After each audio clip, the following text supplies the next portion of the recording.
मानिनी खूपच तणतणत असते. त्या तिघांना सुद्धा ती जाब विचारते की नक्की आपण करायचं काय आहे. म्हणजे आता ही क्लासला सुद्धा गेलेली नाहीये ना, ती कॉलेजला गेली. मग ती नेमकी गेली तरी कुठे? बाबांनो, तुमचं कोणाचं भांडण वगैरे झालंय का तिच्याशी? असा जेव्हा ती सवाल करते तेव्हा जीवाला मात्र खापरगुंटी सुटते. कारण त्याचाच काव्यासोबत वाद झालेला असतो आणि खरं तर त्या कारणाने मनस्थिती ठीक नाही आहे म्हणून काव्य आईकडे जाते. मानिनी इतकी पॅनिक होते. नंदिनी तिला समजावते की आई तुम्ही काळजी करू नका, मी पटकनी घरी कॉल करून बघते, बहुतेक ती आईकडे गेली असावी. तेव्हा पार्थ नंदिनीला सांगतो की नका करू, कारण त्या तिथेही नसतील तर उगाचच घरचे सगळेच जण टेन्शन घेतील.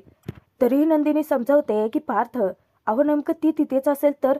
पार्थ परत एकदा तिला अडवतो, अहो मी अनिशाला कॉल केला होता, आता त्या कॉलेजमध्ये जाणार आहेत, ते बघतील ना. तरीही जीवा पार्थवरती ओरडतो की दादा, अरे एकदा कॉल करून बघायला काय हरकत आहे. जीवा नंदिनीला तिच्या घरी फोन करायला लावतो. नंदिनी घरी फोन करते परंतु घरचा फोनही लागत नाही. त्यामुळे सर्वांना आणखीनच टेन्शन येतं. त्यानंतर नंदिनी विचार करते आरूला कॉल करायचा. परत तिच्या लक्षात येतं की ती तर ट्रेकला गेले. तेव्हा पार्थ सांगतो, तुम्ही दोघं आई इथे आईजवळ थांबा, मी बाहेर शोधून येतो. तेव्हाच मानिनीचा राग अनावर होतो. अरे इथे थांबा म्हणजे मला काय झालंय आणि मीही तुझ्यासोबत येणार आहे. एकदाच मी काव्याला बघितलं ना तर मग माझ्या जीवाला शांतता मिळेल. काव्याने न सांगून सगळ्यांच्या जीवाला खोर लावून ठेवलेला असतो. तरीही नंदिनी मानिनीचा राग शांत करण्याचा प्रयत्न करते. तिला समजावते की आई नका काळजी करू, ती इथेच कुठेतरी गेली असावी. पार्थला विचारते की जाण्यापूर्वी ती तुमच्याशी काही बोलली होती का. पार्थ फक्त मान हलवून नकार देतो. तेव्हा मानिनी नंदिनीशी बोलते, सकाळी मी तिला जीवाच्या रूममध्ये चहा घेऊन पाठवलं होतं, त्यानंतर परत ती कोणाला दिसलीच नाहीये. पार्थ काव्याला शोधण्यासाठी बाहेर तर पडतोच. त्यानंतर मानिनी नंदिनीला खूप मोठा प्रश्न विचारते ज्यामुळे जीवाला धक्का बसतो. हे बघ नंदिनी, मला कळतंय की प्रत्येक वेळी तुलना करू नये, परंतु सतत माझ्या मनात येतच, कारण काव्य वागतेच तशी. तिने तुझ्याकडून एकही गुण घेतलेला नाहीये का ग. आता तूच मला सांग नंदिनी, काव्यासारखंच तू कधी कोणाला काहीच न सांगता घरातून निघून जाशील का. जीवा धक्क्याने नंदिनीकडेच पाहतो. नंदिनी रागात जीवाकडे एक कटाक्ष टाकते आणि मानिनीला तिच्या प्रश्नाचं उत्तर देते की नाही हो आई, जाण्यापूर्वी नीट विचार करून सांगूनच जाईल. तेव्हा सुद्धा जीवाची घाबरगुंडी उडते. नंदिनी आता तो विषयच टाळते. मानिनीला ती सांगते की सॉरी, परंतु तुम्ही एक काम कराल का, जीवाच्या ड्रेसिंगची वेळ झाली आहे, तुम्ही क्रीम लावाल का, मी तोपर्यंत क्लासमध्ये फोन करून बघते. मानिनी जीवाला घेऊन आता रूममध्ये निघालेलीच असते, परंतु जीवाची पावलं हडकळतात आणि तो मागे वळून नंदिनीकडे पाहतो. इकडे पार्थ वेड्यासारखा रस्त्यावरती काव्याला शोधत इकडे तिकडे भटकत असतो. आजूबाजूच्या माणसांकडे काव्याचा फोटो दाखवून चौकशी करत असतो. काव्या कुठेही भेटत नसल्याने पार्थसुद्धा खूप घाबरतो. त्यानंतर तो विचार करून जेव्हा रम्याला कॉल करून विचारतो की काव्या तुझ्यासोबत आहेत का, तेव्हा रम्या विचारते की तू काय माझी चेष्टा करतोयस का पार्थ, काव्या माझ्यासोबत कशी असेल. तेव्हा पार्थ घाबरत विचारतो की म्हणजे तुलाही माहीत नाही आहेत. तेव्हा रम्या चौकशी करते की एक मिनिट, नक्की काय झाले पार्थ. तेव्हा पार्थ सांगतो की काव्य सापडत नाही आहेत, मगाशीपासून गेले 2 तास आम्ही सगळेच जण शोधतोय. रम्या मनोमन खुश असते. पार्थला ते मुद्दाम विचारते की काही वाईट वगैरे. ती पुढे काही बोलणार तर पार्थ तिच्यावरती ओरडतो की गप्प बस रम्या. तेव्हा रम्या माफी मागते. नाही म्हणजे पार्थ, असं काही घडलं की असे विचार मनात येतातच ना. हे बघ तू अजिबात काळजी करू नकोस, तू जास्त तर तुझी स्वतःची काळजी घे, काव्या सापडेल रे. पार्थ रम्याला सांगतो, जर कुठे तुला काव्या दिसत्या किंवा भेटल्या तर फोन करून लगेच मला कळव. आणि तो फोन ठेवून देतो. रम्या आनंदाने उड्याच मारते आणि परत तिची खोटी स्वप्न रंगात येतात. वाव, काव्य हरवली, किती आनंदाची बातमी आहे ही. काव्या कायमची जर पार्थच्या आयुष्यातून गेली तर मग मला आणि पार्थला एकत्र येण्यापासून कोणीच अडवू शकत नाही. आता ही आनंदाची बातमी मला आईला द्यावी लागेल. नशीब अनिशाला सुचतं की काव्याच्या घरी एकदा जाऊन बघावं तरी. जेव्हा ती येते तेव्हा शारदाने दरवाजा उघडता क्षणी अनिशा खूपच घाबरलेली असते आणि ती काव्याबद्दल विचारपूस करते की काव्य इथे आली आहे का. तेव्हा शारदा तिला सांगते की हो, काव्य मगाशीच आली आहे. अनिशा काव्याला शिव्याच घालते, एक नंबरची ना मूर्ख मुलगी आहे, म्हणजे कांड यांनी करायचं आणि ज्याची शिक्षा आम्ही सगळ्यांनी भोगायची. तेव्हा शारदाला काही कळेनासं होतं. ती विचारते की नक्की काय झालंय. तेव्हा अनिशा परत काव्याला शिव्या घालते, एक नंबरचे शारदा अनिशाला विचारते की मला सांग, तू इथे फोनमध्ये काय करतेस आणि पार्थनं काय बोलायचं आहे तुला. तेव्हा अनिशा शारदासमोर खुलासा करते की पार्थ जीजूंना मी मेसेज करून सांगते की काव्या इथे आहे. काव्या कोणाला काही न सांगता स्वतःची बॅग भरून डायरेक्ट इथे निघून आली आहे. अख्खी देशमुख फॅमिली पॅनिक आहे, सगळेच जण शोधतायत तिला आणि या मॅडम मस्त आरामात इथे येऊन बसलेत. तेव्हा शारदा म्हणते की अगं परंतु मला तर काव्या म्हणाली की तिने पार्थला सांगितले म्हणून. तेव्हा अनिशा समजावते की काकू अहो जर पार्थ जिजूला कळवलं असतं तर एवढे 70च्या स्पीडने स्कूटी चालवून मी इथे आले असते का काव्या आहे की नाही बघायला. नक्की काव्याने काय गोंधळ करून ठेवलाय ते शारदाचं चांगलं लक्षात येतं. शारदा काव्यावरती खूप भडकते. अनिशाला विचारते की म्हणजे काव्या माझ्याशी खोटं बोलली. अनिशाही भडकावते, हो धडधडीत खोटंच बोलले तुमच्याशी. तेव्हा शारदा अनिशा पार्थला मेसेज करत असताना तिला अडवते आणि तिला सांगते की तू फक्त काव्याला माझ्याकडे घेऊन ये, मी स्वतः घरी फोन करून सांगते आणि तिला सांग आई खूप चिडली आहे म्हणावं. मानिनी जेव्हा डोक्याला हात लावून बसलेली असते तेव्हा तिच्या नजरेसमोर लिंबू पाण्याचा ग्लास आलेला असतो. तिला वाटतं की बहुतेक नंदिनीने आणलं असावं आणि ती चुकून बोलून जाते की थँक्यू नंदिनी. तेव्हा वसुआत्या म्हणते की नंदिनी नाही वसू, आणि तुला असं कसं काय वाटलं ग की मी तुझी काळजी नाही घेऊ शकत. मानिनी तू विसरतेस का, अगं या 2 मुली आपल्या घरात येण्यापूर्वी आपणच एकमेकींची काळजी घेत होतो ना. वसुआत्या मानिनीला काव्याविरोधात फितवते, नंदिनी कशाला येईल तिच्यासमोर, तिच्या बहिणीने ना चांगलेच रंग उधळलेत, तिला बोलायला तोंड तरी आहे का. आणि जरी नंदिनी तुझ्यासमोर आली आणि बोलली तरीही ती तिच्या बहिणीचीच बाजू घेणार, बघच तू. इतक्यातच नंदिनी आईशी फोनवरती बोलत येते आणि ती सांगते की हो मी आईंना फोन देते, तू त्यांच्याशीच बोल आणि काव्याला ना आधी सॉरी म्हणायला सांग. आता फोन चालूच असतो. नंदिनी मानिनीला सांगते की काव्या आईकडेच गेले. आत्ता कुठे मानिनीच्या जीवात जीव येतो. हात जोडत ती म्हणते की देवच पावला बाई. तेव्हा वसुआत्याचा राग अनावर होतो आणि ती नंदिनीला चाप विचारते, अगं नंदिनी अशी कशी ग तुझी बहीण बेफिकर, तो पार्थ तिच्यावरती एवढं जीव ओवाळून टाकतोय, कशी काय कोणाला न कळवता अशी निघून जाऊ शकते. तुझी बहीण ना नेमकी उलट्या काळजाची निघाली. वसुआत्या तिथे नंदिनीलाच सुनावते आणि ते सगळं शारदा फोनमधून ऐकतही असते. मानिनी वसुआत्याचा राग शांत करते, वसुताई मी आधी फोनवरती बोलून घेऊ का, प्लीज थोडं गप्प बसा. शारदाला बोलायला तोंडच राहिलेलं नसतं. काव्याने पराक्रमच तसे केलेले असतात तरीसुद्धा शारदा मानिनीची माफी मागते.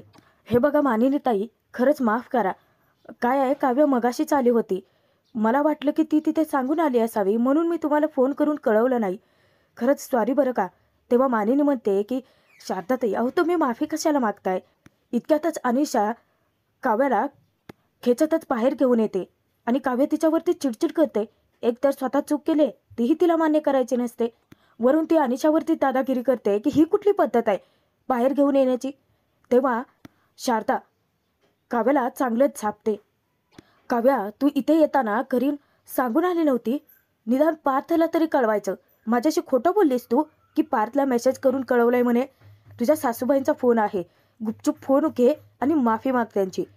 काव्या जाम वैतागलेली असते, तिला कोणाशी बोलायचंच नसतं तरीसुद्धा अनिशा शारदा दोघेही तिच्यावरती जबरदस्ती करतात. म्हणून जेव्हा ती फोन घेते काव्याचा आवाज ऐकता क्षणी तिकडे मानिनीचा राग अनावर होतो. काव्याला ती ओरडते की काव्या ही कुठली वागण्याची पद्धत झाली, अगं घरातून जाताना सांगून जायचं नसतं का. तेव्हा काव्या म्हणते की मी पार्थला मेसेज करून कळवणारच होते. मानिनी परत जा विचारते की कधी, वेळेत मेसेज करून कळवलं असतं ना तर पार्थला तुला शोधत रानवाळ भटकावं लागलं नसतं काव्या. आणि असं नक्की काय बी नसलंय ग तुझं की तुला तिकडे जावं लागलं. मानिनी तिची चांगलीच खरडपट्टी काढते. तेव्हा काव्या म्हणते की सॉरी मला अभ्यास करायचा होता, तिथे खूप डिस्ट्रॅक्शन आहेत. मानिनी परत काव्याला खडसावते की काव्या अगं काय कारण देतेस तू, काहीही काय बोलतेस. ज्याला अभ्यास करायचा असतो ना काव्या तो रस्त्यावरच्या लाईट खाली सुद्धा अभ्यास करतो. तुझ्याकडे तर अख्खी रूम आहे आणि स्टडी रूममध्ये तुझा अभ्यास होत नाही. काही कारण देऊ नकोस काव्या. अगं इथून गुपचूप निघून गेलीस तू, काहीही कळवलं नाहीस, आम्ही सगळेजण वेड्यासारखे शोधतोय तुला. इतकंही कोणाला गृहीत धरू नये काव्या. काव्या जेव्हा फोनवरती ततपप करत असते तेव्हा मानिनी परत तिला ओरडते की चल चल आता सारवासारव करू नकोस काव्या. तू ना आता मस्त तुझं तुझं माहेर पण एन्जॉय कर. आणि काय तो अभ्यास करायचा ना तोही कर. परत कधी येणार आहेस? नाही म्हणजे येणार आहेस की नाहीस? तेव्हा काव्या म्हणते की सॉरी, आठवणीने येताना नक्की कळवेन. काव्याला पुढे काही बोलायचंच नसतं, कारण आधीच एवढा ओरडा पडलेला असतो. काव्या लगेचच तिच्या आईकडे फोन सोपवते आणि रागात तंतनेत निघून जाते. अनिशाही तिला समजवायला निघून जाते. काव्याच्या अशा वागण्याने शारदालाच लाज वाटायला लागते. शारदा परत एकदा मानिनीची माफी मागते, परंतु मानिनीचा ऊर भरून आलेला असतो. पुढे काही बोलूच शकत नाही. आपण नंतर बोलूयात असं सांगून जेव्हा ती फोन ठेवून देते तेव्हा वसुआत्या उगाचच मध्यस्थी करते आणि मानिनीला म्हणते की वा, चांगलंच केलं, म्हणजे एकदाची तुझ्यातली सासू जागी झाली. बरं केलं ता, काव्याला चांगलेच खडसावलं ते. तेव्हा मानिनी अचानकच रडायला लागते. मानिनीला असं रडताना पाहून नंदिनी खूप घाबरते. विचारते की अय्या काय झालं, अचानक का रडताय तुम्ही? तेव्हा मानिनी म्हणते की काय करू ग नंदिनी, मी कितीही विचार केला की सासूसारखंच वागायचं, तरीही माझ्यातली आई जागी होतेच अगं. मला तुम्हा सगळ्यांची खूप काळजी वाटते. काव्या जेव्हा न सांगता निघून गेली होती ना, तेव्हा सुद्धा खूप भीती वाटत होती. असं वाटत होतं की कुठे असेल पोर, काय करत असेल, तिच्यासोबत काही झालं तर नसेल ना, असे विचार करूनच माझा जीव अर्धा झाला होता अगं. तेव्हा वसुआत्याला मात्र राग येतो. तिच्या नाकाला मिरच्या झोंबतात. झालं, टाकलीस ना गे. मानिनी, अगं तू अशी बिरकळतेस ना म्हणून काव्यासारख्या सुना तुझा गैरफायदा घेतात. परत एकदा मानिनी वसुआत्याला गप्प बसायला सांगते, कारण तिला त्या सगळ्याचा खूप जास्त मनस्ताप झालेला असतं. तेव्हा नंदिनी समजावते की आई, तुम्ही जास्त काळजी करू नका, तुम्ही थोडं पडता का जरा, आराम करा म्हणजे बरं वाटेल. तेव्हा परत वसुआत्यामध्ये तोंड खूप असते की हो हो मानिनी, कर कर, आराम करा, आधीच त्या काव्याने तुला मनस्ताप दिलाय ना. नंदिनीला ती सांगते की तू पटकनी स्वयंपाकघरात ये. अगं सगळे भुकेलेले आहेत, आपण जेवणाचं काय ते बघूयात. नंदिनी परत परत मानिनीला समजावत राहते की आई, आता सगळं नीट आहे ना, मग काळजी करू नका. आणि ती मानिनीला तिच्या रूममध्ये सोडण्यासाठी जाते. परंतु इथे एक गोष्ट मात्र चांगली घडते, ते म्हणजे रम्या वसुआत्या दोघीच्या आनंदावरती विरजण पडतं. काव्या गायब आहे म्हटल्यानंतर यांच्या आनंदाला पारावार उरलेला नसतो. परंतु काव्या नेमकी कुठे आहे हे कळल्यानंतर चांगलेच तोंडघशी पडलेले असतात. वसुआत्या तर दुसऱ्याच गोष्टीचा आनंद साजरा करत असते. रम्या, तुझी बत्तीशी वटली बर का. काव्या या न त्या कारणाने. मानिनी पार्थच्या मनातून नक्कीच उतरले असणार, हा अजूनही तिच्या मनात भ्रमच असतो.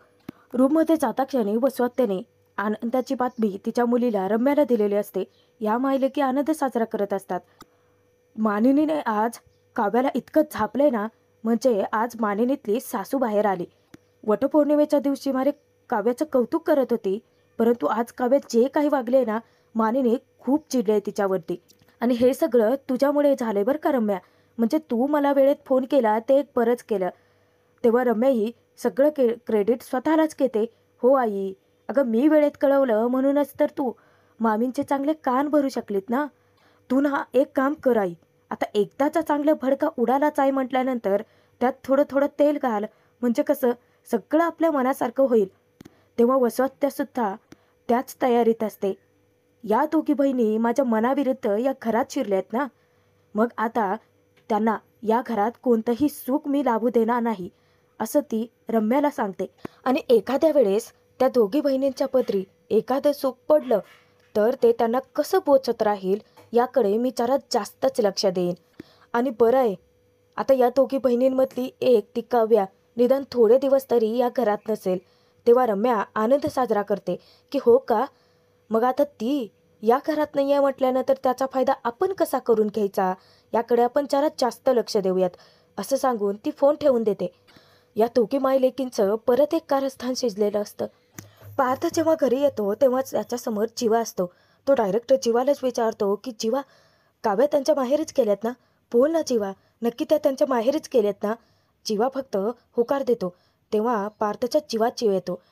जीवाला तो घट्ट मिठी मारतो आणि जीवाच्या लक्षात येतं की पार्थ काव्यावरती किती प्रेम करतो, किती वेड्यासारखं तिच्यावरती जीव ओवाळून टाकतो. पार्थ मग जीवाला सांगतो की आत्ता कुठे अडकलेला श्वास सुटल्यासारखं वाटते, काव्य सुखरूप आहेत, फक्त हेच ऐकायचं होतं मला. जीवा आश्चर्याने पार्थला विचारतो की म्हणजे तू चिडला नाही आहेस तिच्यावरती? तेव्हा पार्थ म्हणतो की का, चिडण्यासारखं काय झालंय? कसं आहे ना जीवा, आपण एखाद्या माणसावरती प्रेम करतो, एखाद्या माणसाबद्दल आपल्याला जर फिलिंग्स वाटायला लागतात ना, तेव्हा त्यांच्या चुकात सुद्धा फक्त त्यांची काळजीच वाटते. पार्थचं उत्तर ऐकून जीवाचा कोंडमारा होतो. स्वतःच्या हातामध्ये असलेला पाण्याचा ग्लास तो पार्थकडे सोपवतो आणि पार्थ तेथून निघून जातो. रात्रीच्या वेळी जेव्हा काव्या अभ्यास करत असते, इतक्यात अनिशा तिच्यासाठी कॉफी घेऊन येते आणि काव्या आपसुकच चुकून बोलून जाते की थँक्स पार्थ. त्यावरून अनिशा काव्याला चिडवते, हो हो पार्थ, कॉफी मी बनवायची आणि क्रेडिट पार्थला. तेव्हा काव्या समजावते की अगं नाही अनिशा, ते मी असंच बोलून गेले. अनिशा जरा जास्तच चिडवते म्हटल्यानंतर काव्या वैतागून म्हणते की जाऊ देत, मी पटकीने आपली अंथरुणं घालते म्हणजे आपल्याला झोपायला येईल. काय ना, मला खूप वेळ अभ्यासही करायचा आहे. अनिशा तिला अडवत विचारते की काव्याच काय चाललंय तुझं नक्की? अंथरूण कशाला घालतेस तू? बेडवरती झोपणार आहोत ना आपण. काव्याला आता जबरदस्त शॉक बसतो, कारण तिला पार्थची इतकी सवय लागलेली असते की आजूबाजूला नुसता ती पार्थचाच विचार करते. तिकडे जसं काव्याचं मन थाऱ्यावर नसतं, तसंच इकडे जीवाच्या मनात नुसता गोंधळ झालेला असतो. विचार करतो की काय करू, काहीच सुचत नाही आहे मला. आणि त्यानंतर तो उठतो आणि ठरवतो की नेहमीसारखं जे मनात असेल ते लिहून टाकायचं आणि मोकळं व्हायचं. जेव्हा जीवा तिथे लिहायला बसतो, तेव्हा नेमकं नंदिनी रूममध्ये येते. नंदिनी त्याच्याशी काहीच न बोलता स्वतःचं ब्लँकेट उशी घेऊन बाहेर निघालेली असते. जीवा तिची वाट अडवत विचारतो की हे काय, कुठे जातेस तू? तेव्हा नंदिनी त्याला सांगते की जोपर्यंत मला माझ्या प्रश्नाचं उत्तर मिळत नाही, तोपर्यंत मी बाहेरच झोपणार आहे. नंदिनीने जीवाला अडचणीत आणलेलं असतं. जीवा तिला रिक्वेस्ट करतो की अगं असं काय करतेस, झोप नाही ते. नंदिनी विचारते की कशाला? कसं आहे ना, मी माझी जागा ओळखली. परत जेव्हा तिच्यावरती वैतागतो, नंदिनी कशाला उगाचच हट्ट धरते, सांगतोय ते ऐक ना. तेव्हा नंदिनी ही म्हणते की मग मी जे सांगते ते तुम्ही ऐका ना आणि काळजी करू नका. कसं आहे ना, सगळे झोपल्यानंतरच मी हॉलमध्ये झोपणार आहे आणि सगळे उठायच्या आत माझं आवरलेलं सुद्धा असेल. असं सांगून तोंड फिरवून निघून जाते ती. नंतर जीवाला बोलण्याचा चान्सही देत नाही आणि जीवाचं काही ऐकूनही घेत नाही. नंदिनी जेव्हा निघून जाते तेव्हा जीवा विचार करतो की नंदिनी काही केलं आता ऐकणार नाही आहे, ती हट्टालाच पेटले आणि मला नंदिनीशी बोलण्यापूर्वी माझ्या मनातला गोंधळ आधी सॉर्ट आऊट करावा लागेल. मला पहिल्यांदा काव्याशी बोलावं लागेल आणि त्यानंतर काय ते ठरवावं लागेल. तर आजचा भाग इथेच संपतोय. पुढील भागात बघूयात. नंदिनी हॉलमध्ये झोपायला गेली असता विक्रम विचारतो की काव्या माहेरी गेली आहे ना? जर का माझ्या जीवाची बायको जर माहेरी गेली असती तर जीवाने अख्खं घर डोक्यावर घेतलं असतं. नंदिनी हॉलमध्ये तशीच पुस्तक वाचत झोपी जाते. जीवा तिची काळजी करतो. ते पुस्तक हातातून काढून बाजूला ठेवतो, तिला पांघरून घालतो. परंतु मानिनीला मात्र जबरदस्त संशय आलेला असतो आणि मानिनी या सगळ्याचा नक्की काय अर्थ आहे ते लावण्याचा प्रयत्न करत असते की या तिघांच्या मनामध्ये नक्कीच काहीतरी चालतंय.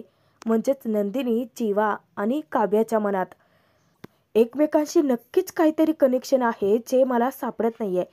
आणि मानिनी धागेदोरे शोधण्याच्या तयारीत असते. तोचपर्यंत काव्याच्या घरी वेषांतर करून जीवा पोहोचलेला असतो, कारण त्याला सगळ्या गोष्टी सॉर्ट आऊटच्या करायच्या असतात. आता नक्की काय घडेल?